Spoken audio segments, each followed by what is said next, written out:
Part 16, Normal Sinus Rhythm, Part 1.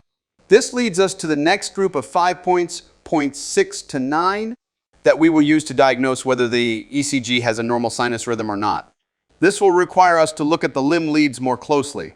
The mnemonic for this group is 3 P's and 2 R.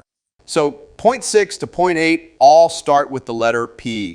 Points 9 and 10 start with the letter R. Let's start with point 6. This is looking at the pattern of pQRSt. As the QRS is ventricular depolarization and the T wave is ventricular repolarization. In any electrocardiogram, every QRS wave must have a T wave after it. Now, a T wave is essential after each QRS wave. So let's take an example. If the ECG only shows a QRS wave and another unidentified wave, what is the other wave? Well, the other wave must be a T wave. But why is the other wave not a P wave? Well, because P waves represent atrial depolarization, which is sometimes not present in abnormal conditions. So P waves are not as essential as T waves. So an abnormal ECG can have a QRST pattern with absent P waves, but an abnormal ECG cannot have a pQRS pattern without a T wave.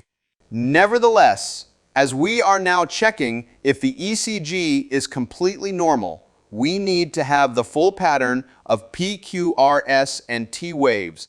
So when is point 6 normal? When the pQRS and T waves all exist. So we need to check that each QRS wave has a T wave after it and also a P wave before it. If so, point 6 is normal. Then we can go to point 7, which is confirming that the direction and size of the P wave, or atrial depolarization, is correct. So point 7 can be divided into 2 subpoints. In 7a, we are looking at the direction of the P wave. Is it positive or negative?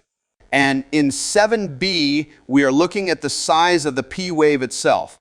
Let's start with 7a, or the direction of the P wave. As we mentioned earlier, the P wave is normally positive in lead 2, right? We also said that there is a specific lead where the P wave is normally negative, right? Which lead is that? Correct. The P wave is normally negative in lead AVR and normally positive in lead 2. This is because the electrical current of the heart is moving away from lead AVR, but moving towards lead 2. Now let's go to the second part of point 7 regarding the size of the P wave. In lead 2, the P wave should be smooth, not notched, and should have dimensions less than 3 small squares in width and 2.5 small squares in height. To make it easier, let us say most normal P waves are 2.5 in height by 2.5 small squares in width. If the P wave is wide and notched, it can be a P mitrale, indicating a left atrial abnormality. And if the P wave is narrow and tall, it can be a P pulmonale, indicating a right atrial abnormality. So let's say point 7 is normal, with the P wave normal in direction, positive in lead 2 and negative in lead AVR, and also normal in size, 2.5 small squares in height and width.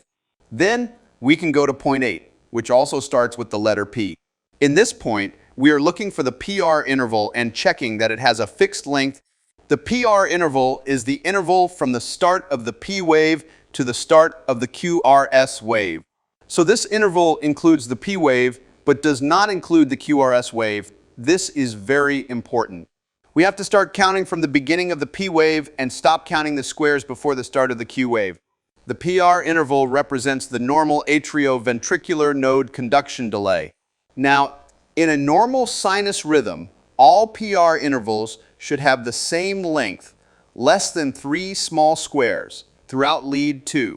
If the PR interval is changing its length in the same ECG, then the electrocardiogram might have a heart block. Now, as we finish points 6 to 8, which are related to the P wave, so which lead is the best lead to check points 6 to 8 again? Exactly. It is better to use lead 2 as it has the clearest and most positive P wave, especially if it is used in the rhythm strip.